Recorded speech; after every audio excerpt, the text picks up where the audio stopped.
আল্লাহ পাক বলেন, বান্দা যখন তোমার কেউ ছিল না তখন ছিলাম আমি।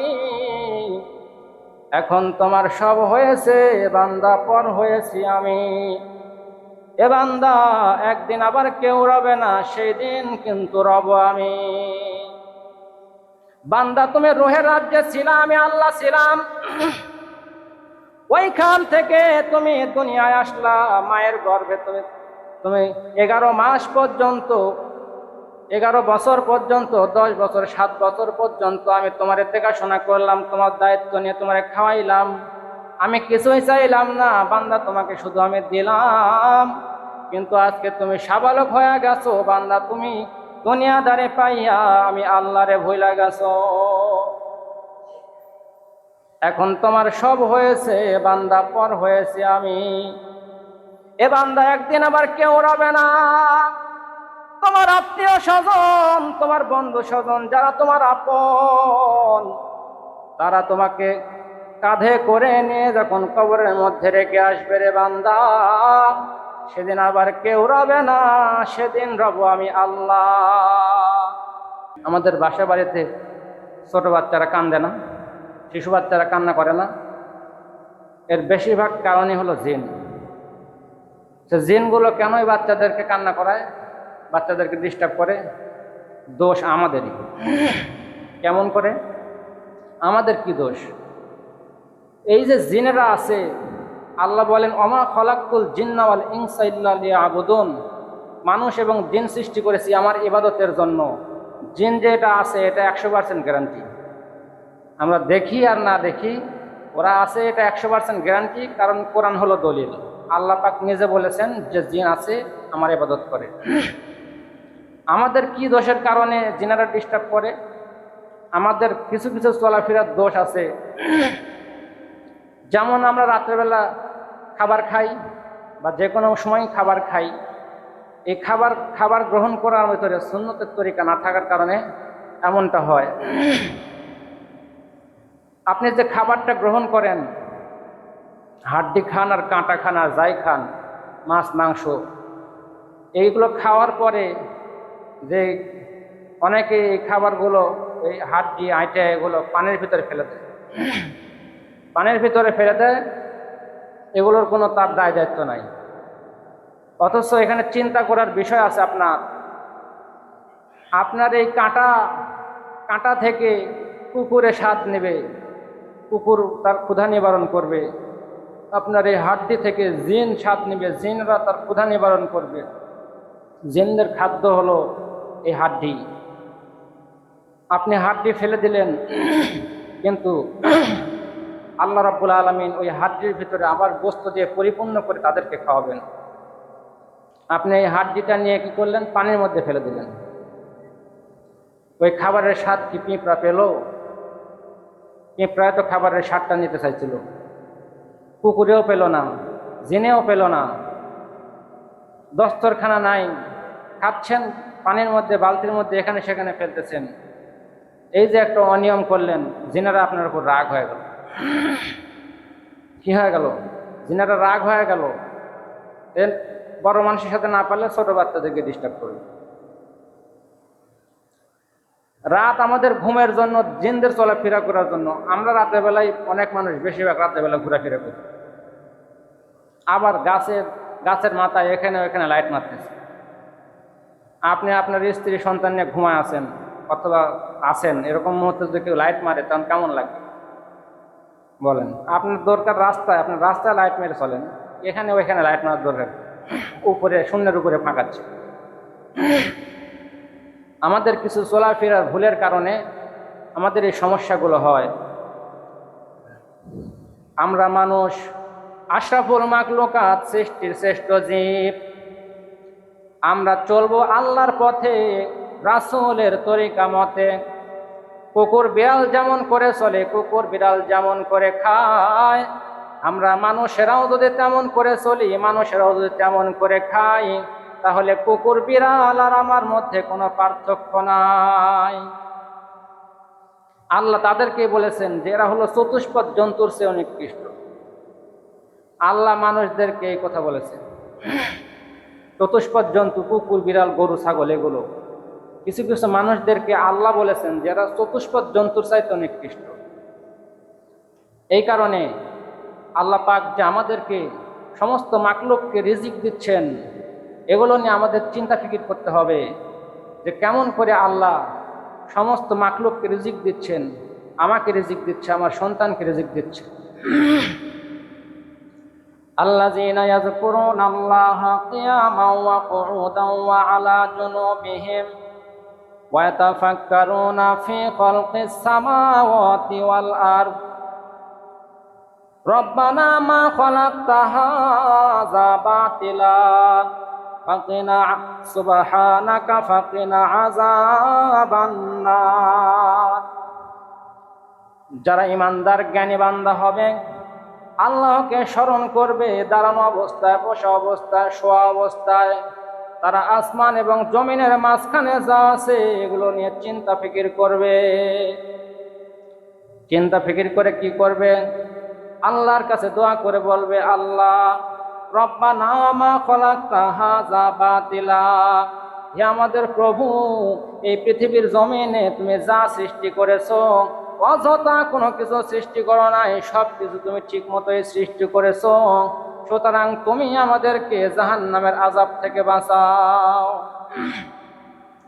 আল্লাহর সৃষ্টি নিয়ে যদি তুমি মুসলমান ইমানদার গবেষণা করো, তোমার ইমান আরো বেড়ে যাবে, বেড়ে যাবে। আল্লাহর সৃষ্টি নিয়ে আল্লাহকে নিয়ে না, আল্লাহকে নিয়ে চিন্তা করার কোনো ক্লু নাই, আল্লাহকে নিয়ে চিন্তা করা যাবে না। আল্লাহর সৃষ্টিকে নিয়ে যদি তুমি মুসলমান ইমানদার চিন্তা করো, তোমার ইমান আরো বাড়বে, আমলের মধ্যে মজা পাইবা, স্বাদ পাইবা।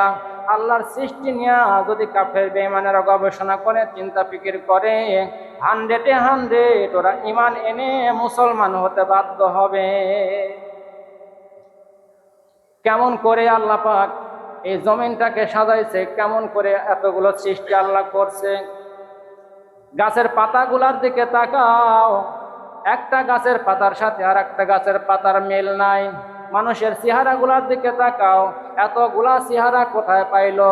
তোমার যদি মূর্তি বানাইতে বলা হয়, পুতুল বানাইতে বলা হয় 10টা বানাইবা, 8-9টাই একই রকম হয়ে যাবে। আমার আল্লাহ রাব্বুল আলামিন তোমারে বানাইলো, কারো চেহারার সাথে কারো চেহারার মিল নাই, কারো কণ্ঠের সাথে কারো কণ্ঠের মিল নাই। বড় বড় বিজ্ঞানীরা হাতের ছাপ নিয়ে, আঙ্গুলের ফিঙ্গারপ্রিন্ট নিয়ে গবেষণা করতে করতে তারা মুসলমান হইতে বাধ্য হয়েছে।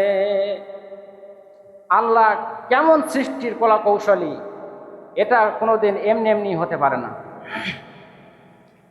মুসলমান ইমানদার ভাইরা রে আমার, যেখানে যা প্রয়োজন আমার আল্লাহ সেখানে তাই দিয়েছে। তোমার একটা খাবার খাইতে মন চাইলো, খাবার খাইবা, খাবারটা নিয়ে যখন তুমি মুখের কাছে ধরবা, যদি খাবারটা খারাপ হয়, পচা হয়, নষ্ট হয়, সঙ্গে সঙ্গে তোমার নাক তোমার সিগন্যাল দিয়ে দিবে, না না না, এই খাবার খাওয়া যাবে না, এই খাবার ভালো না।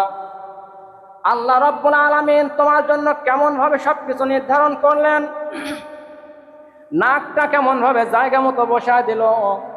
নাকটা সঠিক জায়গা থাকার কারণে তুমি খাবারটা ভালো মন্দ বিচার করতে পারতেছ। যদি নাকটা যদি মুখের কাছে না দিত, নাকটা যদি অন্য জায়গায় থাকতো, তাহলে খাবার খাওয়ার আগে সেই জায়গায় গিয়ে নাকের কাছে ধরা লাগতো। আল্লাহ রাব্বুল আলামিন কেমন করে তোমাকে সৃষ্টি করে, কেমন করে তোমার জন্য সবকিছু প্রস্তুত করেছেন তোমার কল্যাণের জন্য। সেই আল্লাহকে আজকে তুমি ভুলে ভুলে ঘুরতেছো, আল্লাহর স্মরণ তোমার ভিতরে নাই। আল্লাহ পাক বলেন, বান্দা যখন তোমার কেউ ছিল না তখন ছিলাম আমি, এখন তোমার সব হয়েছে বান্দা, পর হয়েছি আমি। এ বান্দা একদিন আবার কেউ রবে না, সেই দিন কিন্তু রব আমি। বান্দা তুমি রূহের রাজ্যে ছিলাম, আমি আল্লাহ ছিলাম, ওইখান থেকে তুমি দুনিয়ায় আসলা, মায়ের গর্ভে তুমি 11 মাস পর্যন্ত, 11 বছর পর্যন্ত, 10 বছর, 7 বছর পর্যন্ত আমি তোমার দেখাশোনা করলাম, তোমার দায়িত্ব নিয়ে তোমারে খাওয়াইলাম।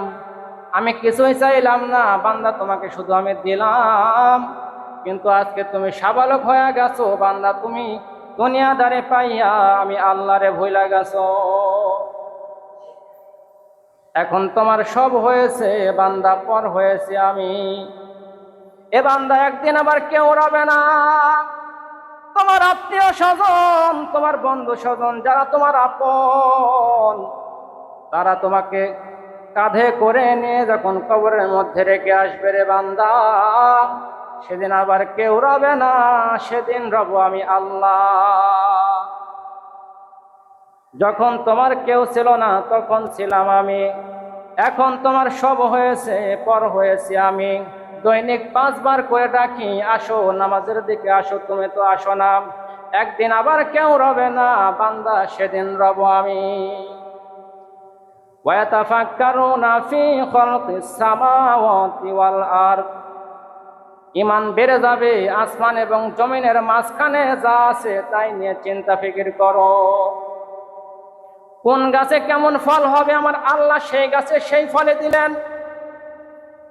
লাউ, তরমুজ, বিলাতি, এগুলো বড় বড় ফল। এই ফলগুলোকে আল্লাহ উপরে দিলেন না, ফলগুলোকে বললেন ফল রে, তোরা তো বড় বড় ফল, তোরা জমিনের মধ্যে পড়ে থাক। যেমন গাছে যেমন ফল, আল্লাহ সেই গাছে বান্দার কল্যাণের জন্য যা লাগে আল্লাহ তাই করে দিলেন। এক বুদ্ধিজীবী বট গাছের নিচে শুয়ে চিন্তা করতেছে যে এই যে এত বড় একটা গাছ, এইটুকুটুকু ফল। বুদ্ধিজীবী, ওগুলোকে আমরা বুদ্ধিজীবী বলি। আল্লাহর ভুল ধরে, রাসূলের ভুল ধরে, হলো নাস্তিক। এদেরকে আমাদের দেশের মানুষেরা বুদ্ধিজীবী বলে। বলে কোরআনের অমুক আয়াত ভুল, নবী এটা ভুল বলছে, আল্লাহ এটা ভুল বলছে। এই বুদ্ধিজীবীদের দেখবেন বেশিরভাগ মাথায় চুল থাকে না, টাক। এই বুদ্ধিজীবী বট গাছের নিচে রেস্ট করতেছে, আল্লাহ তাকে আরামের ব্যবস্থা করে দিয়েছে রোদ্রের ভিতরে। বট গাছের নিচে চিত হয়ে শুয়ে থেকে বলতেছে এত বড় গাছ আর এইটুকুটুকু ফল, এটা আমি মানতে পারলাম না। যদি কদমের মতো হতো তা তো একটু মানার মতো হতো, এত ছোট ছোট ফল কিভাবে মানা যায়। এরকম গবেষণা করতেছে বুদ্ধিজীবী, করতে করতে কিছুক্ষণের মধ্যেই একটা ফল এসে ওর টাকের উপরে টাং করে পড়ছে। তখন ওর মাথার ব্রেন ঘুরে উঠছে, আরে সব বনাশ, যদি এই ফলটা এখন যদি বড় হতো, তাল বা নারকেল বা তরমুজ, বড় কোনো কাঁঠাল এরকম কিছু হতো, তাহলে তো আমাকে আজকে খুঁজে পাওয়া লাগতো না। আল্লাহর কোথাও কোনো ভুল নাই, আল্লাহর বন্টনের মধ্যে কোনো ভুল নাই। আল্লাহ যেখানে যা লাগবে আল্লাহ সেখানে তাই দিয়েছে।